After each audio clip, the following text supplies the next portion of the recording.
Black board education के YouTube channel में आप सबका स्वागत है। आज का टॉपिक है इंटरेस्ट क्वेश्चन सॉल्यूशन चैप्टर से। इसके पीडीएफ को डाउनलोड करने के लिए आप हमारे टेलीग्राम को ज्वाइन करें। इसका पहला पार्ट एक दूसरे वीडियो में अपलोड किया गया है, इसका यह सेकंड पार्ट है। कह रहा है calculate the mole fraction of benzene in solution containing 30% by mass in carbon tetrachloride. 1 billion में बेंजीन का 30 द्रव्यमान प्रतिशत कार्बन टेट्राक्लोराइड में घुला हुआ हो तो बेंजीन के मोल अंश की गणना करिए। तो देखिए, जैसे परसेंट की बात करता है तो हम लोग समझते हैं कि पूरा घोल 100% है, उसमें से 30% बेंजीन और बाकी जो बच गया 70% वह कार्बन टेट्राक्लोराइड है। दोनों का फार्मूला याद होना चाहिए, क्योंकि मोल फ्रैक्शन ज्ञात करने के लिए बोल रहा है। तो मोल्स निकालने के लिए फार्मूला से मोलर मास निकलता है। तो बेंजीन का होता है C6H6 और कार्बन टेट्राक्लोराइड का होता है CCl4। देखिए, लेट करेंगे कि इसका मास 100 ग्राम है, इसमें से मास ऑफ बेंजीन 30 ग्राम यानी 30% है। मोलर मास होता है इसका बेंजीन का 78 C6H6 का, और मोल्स ऑफ निकालेंगे बेंजीन का तो ये हो जाएगा 30/78, कट करके आपको दे देगा 0.38। उसके बाद मास ऑफ सॉल्वेंट, यह 100 में से 30 घटाएंगे तो बचेगा 70%। इसका अर्थ है कि 70 ग्राम इसका मास हो गया। मोलर मास निकालेंगे सॉल्वेंट का तो CCl4 है, इसका 154 हो जाएगा। क्या है कि कार्बन का 12 होता है और इस क्लोरीन का 35.5 में 4 से गुना करेंगे तो ये हो जाएगा 142 और 12 154, और इसका मोल्स निकालेंगे तो 0.454 हो जाएगा। अब मोल फ्रैक्शन ऑफ बेंजीन निकालेंगे तो ये हो जाएगा मोल ऑफ बेंजीन बटा mole of benzene plus mole of H2O। लिखा गया गलती से, इसको लिखना चाहिए CCl4। तो इसका हो जाएगा 0.38 बटा 0.38 प्लस 0.454, तो यह कट करके दे देगा 0.457। अब निकालेंगे मोल फ्रैक्शन ऑफ H2O, तो एक में से घटा देंगे मोल फ्रैक्शन ऑफ बेंजीन। तो देखिए फिर यहाँ पर H2O लिखा गया है, इसको आप लोग CCl4 समझें, CCl4। तो यह हो जाएगा 1 माइनस बेंजीन, मैंने बेंजीन का मोल फ्रैक्शन, तो एक में से बेंजीन का मोल फ्रैक्शन घटाएंगे तो ये हो जाएगा 0.542। इसका तीसरा क्वेश्चन है calculate the molarity of each of the flowing solution. अब दो क्वेश्चन दे रहा है, ए में दे रहा है 30 ग्राम ऑफ CONO3 का होल टू कोबाल्ट नाइट्रेट है, और यह हो जाए इंटू 6H2O है इन 4.3 मैंने 4.3 लीटर ऑफ सोल्यूशन। अब बी नंबर क्वेश्चन कर रहा है कि 30 ml ऑफ 0.5 mm, बड़ा M है, मोलारिटी को सूचित कर रहा है। H2SO4 डाइल्यूटेड टू 500 ml, मैंने इसमें कुछ ना कुछ सॉल्वेंट मिला करके इसके वॉल्यूम को इंक्रीज किया जा रहा है। तो इसमें से इसका हिंदी है, निम्नलिखित प्रत्येक बिलियन की मोलरता की गणना करिए जब 30 ग्राम cobalt nitrate into 6H2O, cobalt nitrate ही पढ़ लेंगे इसको भी, 4.3 लीटर बिलियन में घुला हुआ है।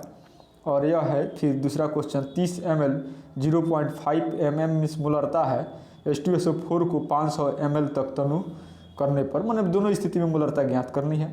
तो ये वो पहले का है 30 ग्राम CONO3 का होल टू इंटू 6H2O इन 4.3 लीटर सोल्यूशन। तो मास ऑफ सोल्यूट हो जाएगा 30 ग्राम, चूँकि यह दे रहा है कि 30 ग्राम में ही है।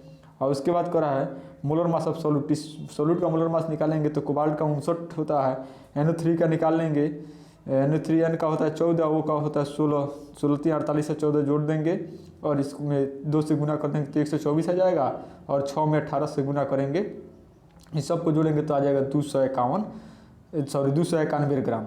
अब मोल्स ऑफ सॉल्यूट निकालेंगे तो 30/251 यह हो जाएगा 291, यह हो जाएगा 0.103 मोल। अब आ रहा है वॉल्यूम ऑफ सोल्यूशन, तो वॉल्यूम ऑफ सोल्यूशन दिया है 4.3 लीटर। अब फार्मूला होता है मोलरिटी मोलरता का कि मोल्स ऑफ सोल्यूट बटा वॉल्यूम ऑफ सोल्यूशन, माने घुल के मोलों की संख्या बटा घोल का आयतन वो भी लीटर में। तो यह आ गया 0.103 बटा 4.3, कट कर दे देगा 0.0 239 मोल पर लीटर, 239 लिखिए तब बचे 0.024 लिखिए तब, दोनों बात सही है। उसके बाद इसका बी नंबर क्वेश्चन है कि मोलरिटी ज्ञात करिए, तो यह बनेगा मोलरिटी इक्वेशन पर। तो इसमें फॉर्मूला था कि बिफोर डाइल्यूशन आफ्टर डाइल्यूशन, माने तनुकरण के बाद, तनुकरण के पहले और तनुकरण के बाद। तो इसके लिए फॉर्मूला होता है M1V1 बराबर M2 V2। M1 मोलरिटी है, V1 वॉल्यूम है, फिर M2 मोलरिटी है और V2 वॉल्यूम है। तो दिया है 0.5 m और उसका आयतन दिया है 30 ml। और फिर M2 निकालने की बात कर रहा है और इसका जो आयतन दे दिया है, मैंने वॉल्यूम दे दिया है 500 ml। तो M2 निकालेंगे तो ये कट आउट करके दे देगा 0.03 m। m से सूचित किया जाता है, इसको डिनोट किया जाता है। उसके बाद क्वेश्चन नंबर 4 है कि calculate the mass of urea. Calculate the mass of urea.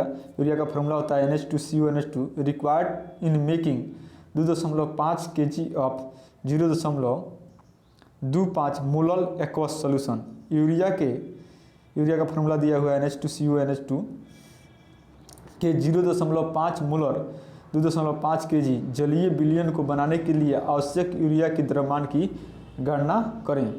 देखिए इसमें क्या है, मोलालिटी दे दिया है हुआ है।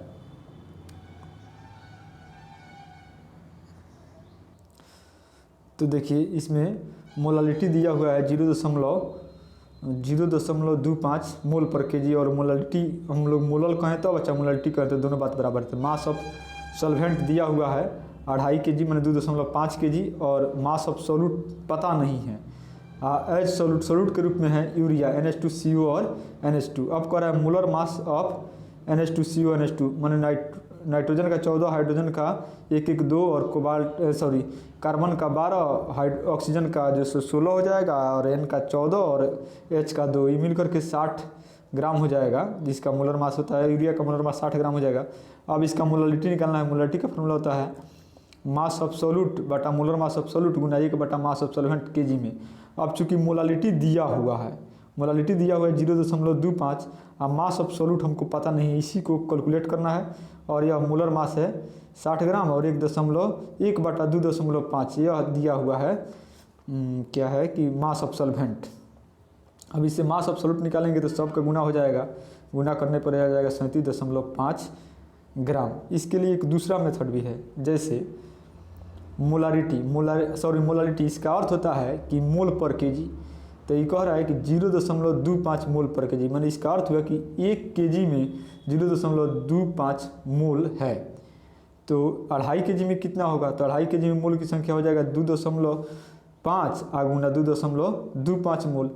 तो मोल इन ग्राम, इसको मोल को ग्राम में बदलने के लिए इसके मोलर मास से गुना कर देंगे तो आ जाएगा 37.5। ऐसे सोचिए, जैसे हम एक बार कह रहे हैं, इसको ध्यान से सुनिए। 1 मोल का मतलब होता है, 1 मोल यूरिया का मतलब हुआ 60 ग्राम। तो 0.25 मोल का अर्थ हुआ कि 60 का चौथाई हिस्सा 1/4, तो 60 का चौथाई हिस्सा हो जाएगा 15 ग्राम।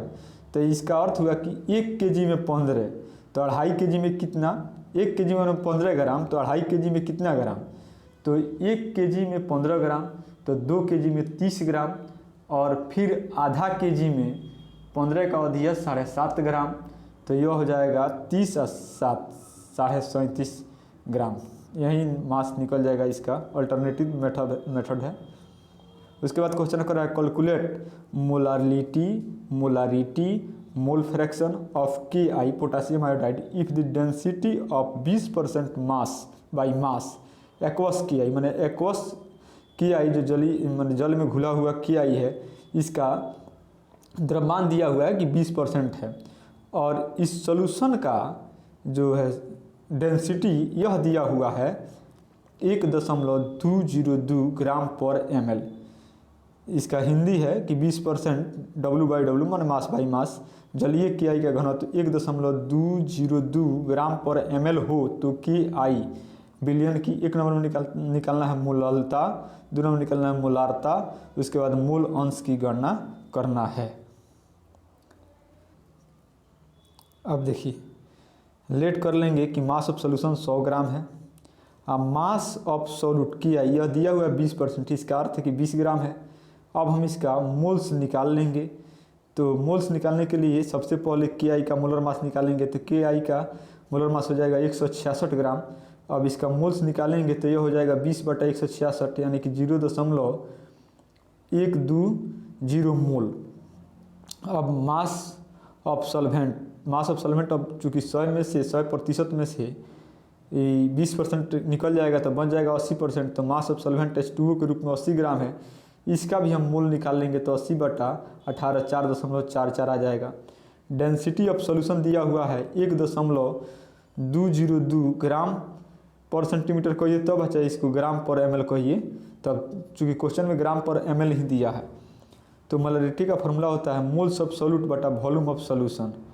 तो वॉल्यूम के लिए क्या करेंगे, डेंसिटी वाला जो रिलेशन दिया हुआ है, जैसे वॉल्यूम बराबर होता है मास बटा डेंसिटी, तो मास से 100 ग्राम माने हुए हैं और डेंसिटी आ गया 1.202, तो यह कट कर दे देगा 83 ml और 83 ml को लीटर में बदलेंगे तो यह हो जाएगा 0.0831 लीटर।